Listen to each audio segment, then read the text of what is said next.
Salve, salve galera, tudo beleza? Começa agora mais uma edição do programa direto do Paddock aqui no canal do Motorsport.com, dessa vez pré-GP da Austrália. Como vocês estão percebendo, hoje não estamos ao vivo por conta do fuso horário, claro, etapa de Melbourne, diferença de 14 horas, então o negócio é um pouco complicado, mas a gente não podia deixar de acompanhar o noticiário da madrugada lá no Paddock da Austrália, e claro, trazer os principais destaques para vocês. Então hoje o programa um pouquinho mais curto e extraordinariamente não ao vivo, mas trazendo os principais destaques aí das declarações de pilotos, chefes de equipe, enfim, noticiário lá do paddock do circuito de Albert Park em Melbourne. Bom, vocês estão vendo aí na tela, estou aqui com o Guilherme Longo, como de praxe, um dos comentaristas nossos direto do paddock, e vamos para os principais destaques aí desse fim de semana, dessa semana, melhor dizendo, que antecede sábado e domingo de atividades decisivas lá na Austrália. Lembrando, claro, que na sexta a gente tem os dois treinos livres, formato padrão aí nesse fim de semana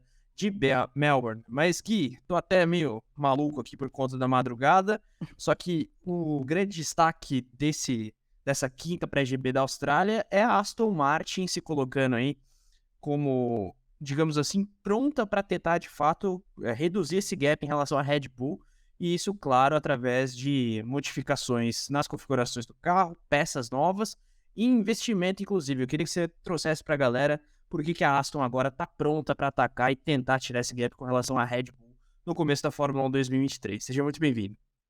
É isso aí, salve, salve, Carlos. Bom dia, boa tarde, boa noite, né? Dependendo da hora que você está assistindo a gente no YouTube, que você está ouvindo a gente no podcast. A gente tem aí a Aston Martin como a grande surpresa da temporada 2023 até agora, né? Um belo de um salto de sétimo para segundo no Mundial de Construtores. E a gente sabe que a Aston, ela não tem os mesmos recursos das grandes equipes de Red Bull, de Ferrari, de Mercedes.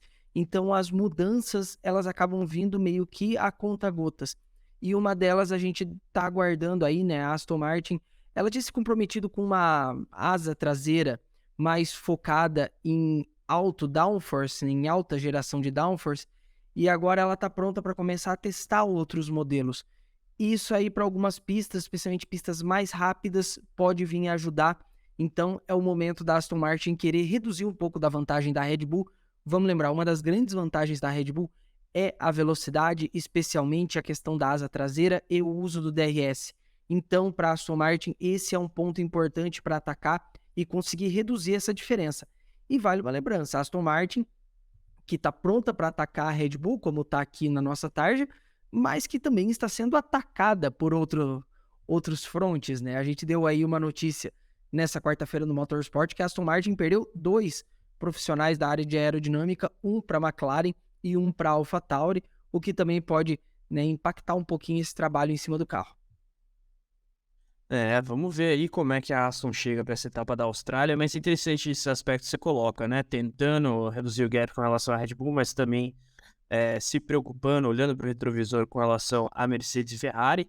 E aí essa série de aspectos inerentes ao debate de desenvolvimento técnico para se colocar num momento de melhor desempenho com relação às rivais, né? Porque você tem teto de gastos, né? Portanto, a Aston, que não esperava eventualmente começar o ano como segunda força, não focou tanto assim em desenvolver diferentes soluções de asa no começo do ano para ver como que seria a melhor forma de reagir ao campeonato, mas ela já começa o ano como uma das protagonistas e aí eventualmente não estava tão preparada assim, né, Gui, para correr lá no pelotão da frente como estaria naturalmente uma Red Bull, até por já sair da pré-temporada e até mesmo antes de chegar nos testes de Sakir como uma potencial favorita. Agora, a gente colocou essa situação da Aston, vale inclusive você que está nos assistindo conferir a análise técnica com relação a Aston tentar chegar perto da Red Bull aí no começo do campeonato, lá no nosso site, no motorsport.com. Vamos deixar o link aqui para vocês também nos comentários.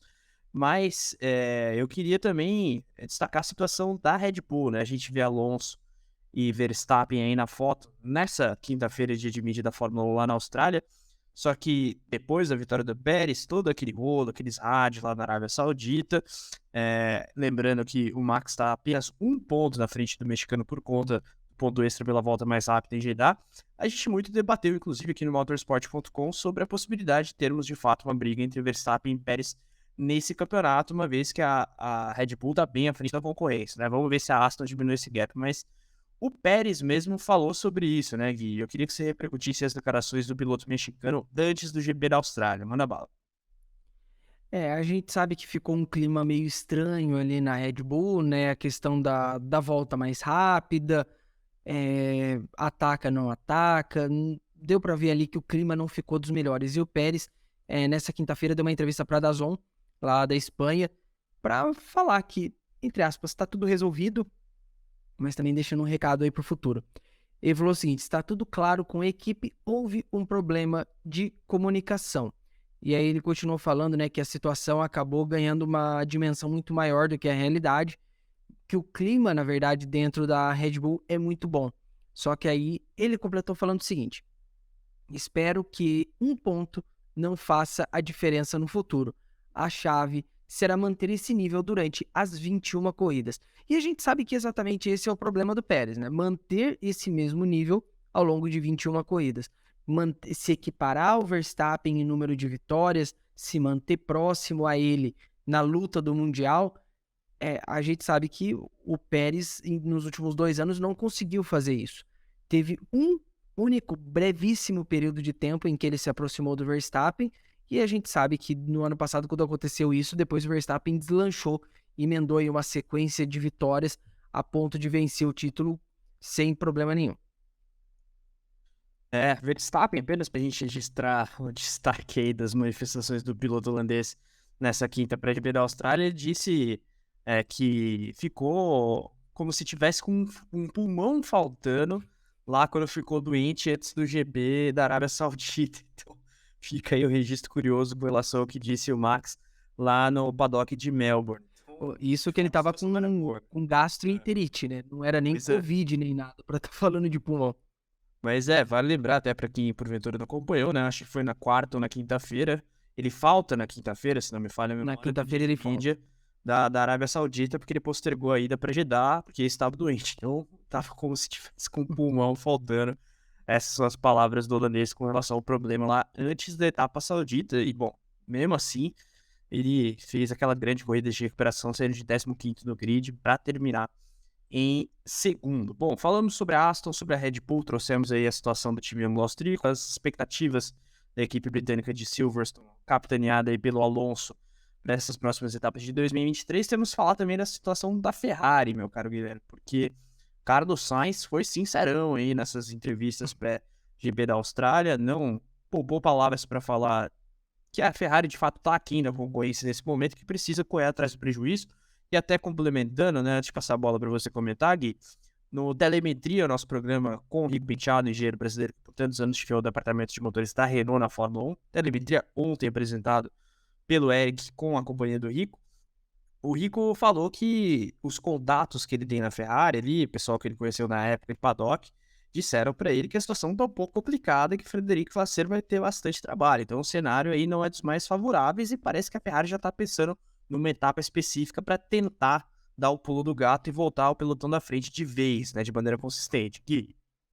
É isso aí, a Ferrari ela tinha um projeto de atualização do carro meio a conta-gotas, vamos trazendo um pouquinho por vez e assim a gente vai melhorando. Mas visto o tamanho da vantagem que a Red Bull teve no início do ano, Frederico Vasseur e a equipe técnica da Ferrari repensaram esse cronograma e o que seria uma atualização de pouco em pouco começa, na verdade, com uma mega atualização prevista para Imola. E a gente sabe aí que algumas coisas devem mudar, a Ferrari deve mexer no conceito de sidepod, não deve ser tanto mais aquela banheira que a gente está acostumado a ver, não deve ser o mesmo caminho da Red Bull, deve ser talvez aí um meio termo que integre um pouco desses dois conceitos, também algumas mudanças com uma nova asa dianteira, talvez alguma modificação na asa traseira. Vamos lembrar que a Ferrari está testando aí já desde a primeira corrida aquela asa traseira de pilar único, pensando na questão do fluxo do ar ali na região.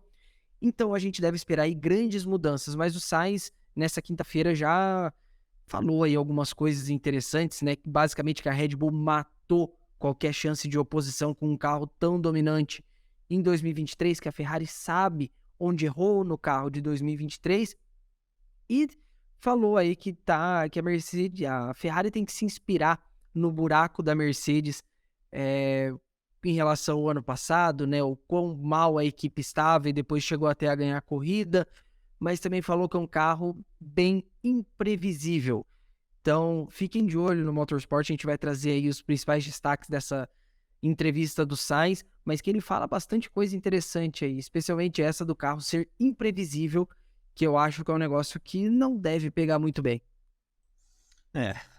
De qualquer forma, fica a expectativa aí com relação à Ferrari, né? Que teve etapa boa, inclusive em Melbourne ano passado, com vitória do próprio Charles Leclerc, mas agora a situação é um tanto diferente com relação ao time de Maranello. É padrão Mercedes de preocupação para a Ferrari, vamos colocar dessa forma, né? Porque é justamente em Imola que a Mercedes promete entregar esse W14 2.0 aí para Lewis Hamilton e George Russell. Falando em Hamilton, aliás, o ex-companheiro do piloto britânico Nico Rosberg, piloto alemão que por 3 anos foi um grande rival do Hamilton na Mercedes, né? 14-15, com o Hamilton prevalecendo em 2016, aquele polêmico campeonato vencido pelo piloto da Alemanha.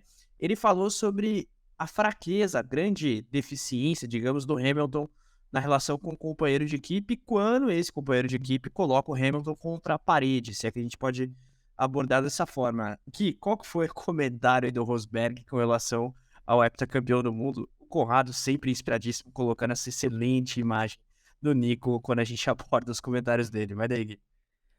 O Rosberg falando sobre a relação, né, Russell-Hamilton e sobre o fato do Russell ter batido o Hamilton ano passado, ele destacou aí o que seria um ponto fraco do heptacampeão. Vamos para as aspas aqui rapidinho. Russell é um futuro campeão, é um desafio difícil para Lewis. Vimos que grande temporada George teve no ano passado e ele está na mesma forma esse ano. É um grande desafio pela frente, mas não vamos esquecer que Lewis também é o maior piloto de todos os tempos. Então, se alguém pode vencer George, será Lewis. Mas Hamilton tem um ponto fraco, porque às vezes fica um pouco deprimido mentalmente. Mas toda vez que volta com um ótimo carro, George não consegue ficar muito confortável.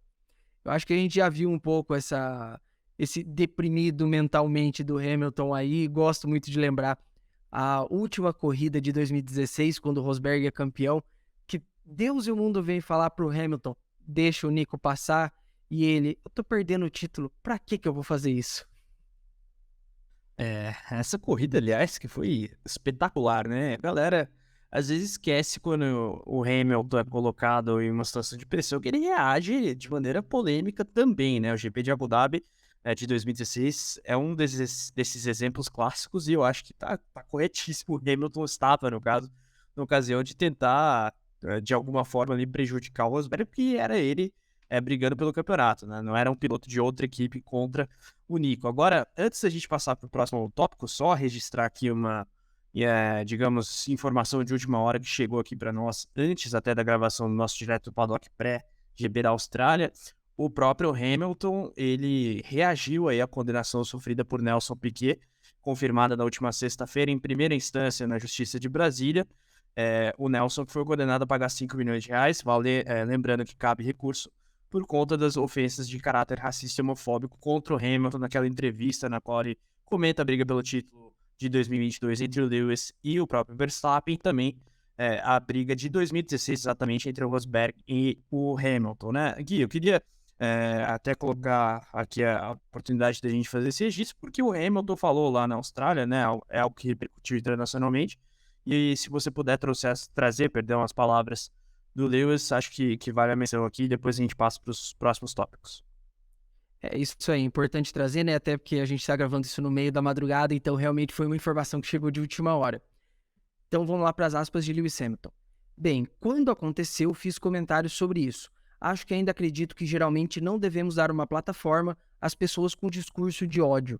Gostaria de reconhecer o governo do Brasil, acho incrível o que eles fizeram ao responsabilizar alguém, mostrando às pessoas que isso não é tolerado. Racismo e homofobia não são aceitáveis e não há lugar para isso em nossa sociedade. Gostaria que mais governos fizessem isso, diferente do que acabamos de ver em Uganda. Obviamente, existem tantos países homofóbicos ainda na África e no Oriente Médio. Há muito o que aprender com isso. Então foi o que disse aí o heptacampeão.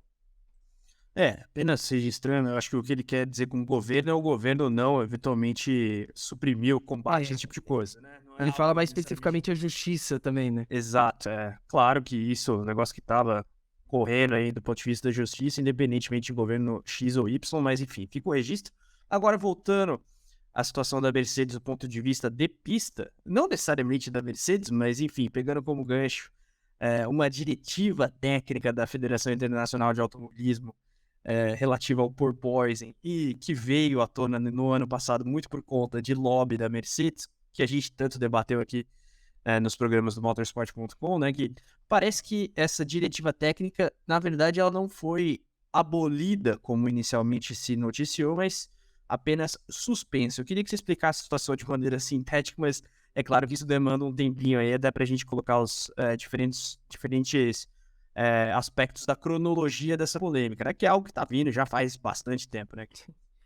Vamos lá fazer uma recapitulação bem rápida. Foi a polêmica que começou lá no GP do Canadá do ano passado, aquela diretiva técnica que só a Mercedes conseguiu responder a tempo com uma haste extra de fixação no carro para controlar o porpoising, e muita gente acusou a FIA de não só vazar informações para a Mercedes, mas também de privilegiar a Mercedes com essa diretiva. Ela acabou sendo jogada posteriormente, né, para a Bélgica, porque ela tinha não só a questão da haste, mas uma medida chamada métrica de oscilação aerodinâmica, que era uma medida que visava entender o quanto que o carro quicava nas retas, e se você ultrapassasse essa métrica, você tinha que aumentar a altura do carro para cortar o porpoise. Então, ao mesmo tempo que ajudou a Mercedes com a haste, era também uma métrica que ferrava a Mercedes, que obrigava ela a mexer no carro.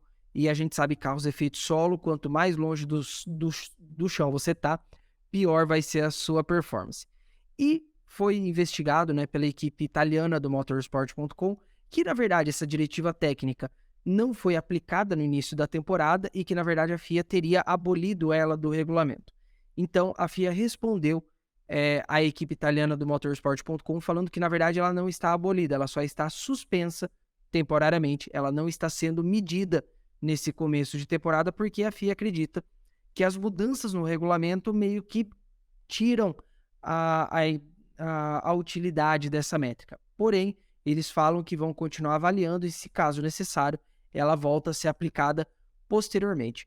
Vamos ver como é que fica. Foi um negócio que chamou a atenção exatamente por toda a polêmica que houve em torno disso ano passado. Lembrando, né, que de 22 para 23 a FIA colocou aí de maneira mandatória o aumento da altura do carro em 15 milímetros. Então, em tese, isso já atenuou os problemas do porpoising e por isso a federação avalia que não é mais necessária a verificação dessa oscilação aí, conforme se diz na diretiva que veio à tona ainda no ano passado. Mas é o que o Gui falou, né? Se porventura eles julgarem necessário, ela deixa de estar suspensa e vai voltar a ser verificada. Mas, para a gente fechar num destaque não muito interessante, eu diria, eu Bem negativo, na real. então, eu tava até sendo eufemista aqui na adjetivação. Queria que você falasse sobre uma notícia que também surgiu de última hora aqui já, enquanto a gente começou a gravar, em relação à comemoração, aquele momento de extravasar, alegria pela vitória, pódio, enfim, e que aparentemente não vai poder ser feito de maneira tão entusiástica, melhor dizendo, né, Gui? Que história é essa? Uma das coisas mais legais que a gente tem na Fórmula 1 é a comemoração, né, na hora da vitória. Você vê os mecânicos indo lá na cerca, etc. E isso vale principalmente para vitórias surpreendentes, né? Tipo Pierre Gasly no GP da Itália de 2020, a primeira vitória do Pérez lá no Bahrein. A gente gosta, são momentos legais que a gente vê a conexão do piloto com os mecânicos, com a equipe no geral.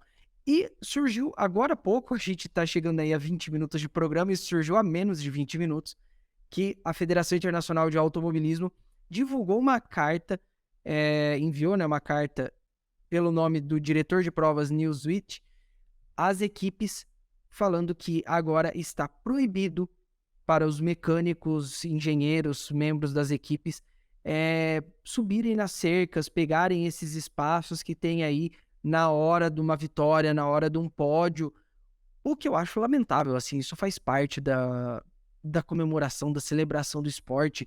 Não é como se fosse, sei lá, uma NASCAR que você vai ter dois carros batendo na linha de chegada e que vai ter pneu voando para todo lado.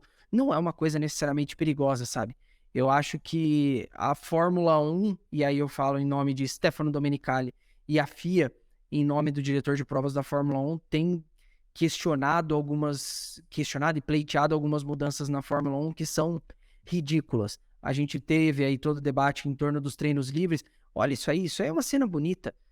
Comemoração de um título, comemoração de uma vitória, isso aí é super legal. E aí você proibir isso, pra mim, é um negócio ridículo, assim. É, sabe, não é uma coisa que atrapalha em termos de segurança. Porque o que eu falei, sabe, ninguém vai estar batendo na linha de chegada, não vai ter pneu voando, não tem carro entrando no pit lane nessa hora para alguém ser atropelado. Então, eu acho que a FIA exagera também em algumas medidas que toma. Quando é caso de disputa por posição até a quadriculada, geralmente a equipe tá concentrada ali no pit wall, né? Eles nem vão pra lá. E se for o caso de segurança, que revisem o alambrado em vez de proibir essa cena maravilhosa. Então, fica aí esse triste registro. Mas é isso, galera. Um resuminho bem rápido aqui das principais notícias e repercussões do dia de mídia da Fórmula 1 pré-GP da Austrália, lá no paddock do circuito de rua de Albert Park, em Melbourne, abordando Aston Martin, Red Bull, Ferrari, também Mercedes, situação do Hamilton rapidamente, aquela questão da diretiva técnica do porpoising e essa notícia, diria eu, não muito saudável em relação aos alambrados. Mas lembrando que esse formato é extraordinário dessa semana, né? A gente está fazendo um programa gravado um pouco mais sintético aqui por conta do fuso horário do GP da Austrália, 14 horas de gap, mas na próxima etapa do Azerbaijão a gente já volta com tudo normal, lives como direto do paddock retornando, e amanhã, ainda com esse fuso horário, mesmo assim a gente vai fazer o sexta livre normal, terminando o segundo treino livre para o GP da Austrália, a gente já vai estar ao vivo aqui, abordando tudo que rolou nas sessões práticas do GP lá de Melbourne. Então, fica o recado, Carlos, e reitero para você fazer inscrição e ativar a notificação para não perder o alerta do programa de amanhã. Diga, Gui. só antes da gente fechar mesmo, chegou aqui de último segundo, a gente vem falando sobre o futuro do Hamilton na Fórmula 1, né? E nas coletivas hoje ele foi questionado sobre o futuro da Mercedes, ele fez uma comparação interessante. Ele falou: continuo me sentindo muito em casa, é uma família. Me vejo na Mercedes até meus últimos dias, para ser honesto. Se você olhar para as lendas, Sir Stirling Moss estava com a Mercedes até o fim dos seus dias. Então esse é o sonho para mim, ter isso um dia também. Então, o J. Hamilton aí dando mais um indicativo de que ele tem interesse mesmo de seguir com a Mercedes, e aí, no caso, né, até o fim dos dias, como ele menciona. Vamos ver se isso de fato é levado adiante, mas interessante a menção ao Stirling Moss, especialmente, né? A grande lenda da história da Mercedes na Fórmula 1. Mas eu ia passando os recados e foi pertinente a sua interrupção, Gui, mas de qualquer forma é importante lembrar a galera de fazer inscrição e ativar as notificações, porque, como eu ia dizendo, a gente tem amanhã o Sexta Livre logo após o TL2 para o GP da Austrália. Então, madrugada mesmo, você que é mais frito por Fórmula 1 que nem nós, a gente vai estar ao vivo aqui analisando todos os treinos para a etapa de Melbourne. Então, inscrição, notificação ativada, deixa o like aqui no vídeo de hoje, é muito importante pra gente, independentemente de não ser ao vivo por conta do fuso, mas like aqui no Direto do Paddock. Inscrição feita e notificação ativada, você pode também ser assinante do nosso clube de membros. Clique no botão Seja Membro logo abaixo aqui do nosso player e, claro, conferir todos os nossos conteúdos, seja de YouTube, de site, a gente difunde nas redes sociais, Facebook, Twitter, Instagram, TikTok. É só pesquisar Motorsport Brasil, você pode baixar o nosso aplicativo, disponível tanto para Android quanto para iOS. Você o encontra pesquisando motorsport.com também nos sites, nos aplicativos de download de apps, né? E claro, a gente também tem o nosso podcast, que lá nos agregadores Spotify, Google Podcasts, Amazon Music, Deezer e Apple Podcasts, a gente difunde sessões, edições extraordinárias como essa aqui e também os nossos podcasts semanais. Então, dado o recado, a gente vai ficando por aqui. Valeu, Gui, valeu, Conrado, na parte técnica também na madrugada junto conosco, especialmente obrigado a você que nos assistiu aqui um pouquinho depois, mas feito o resumo sobre a quinta do dia de mídia da Fórmula 1 na Austrália. Tchau, tchau e até amanhã.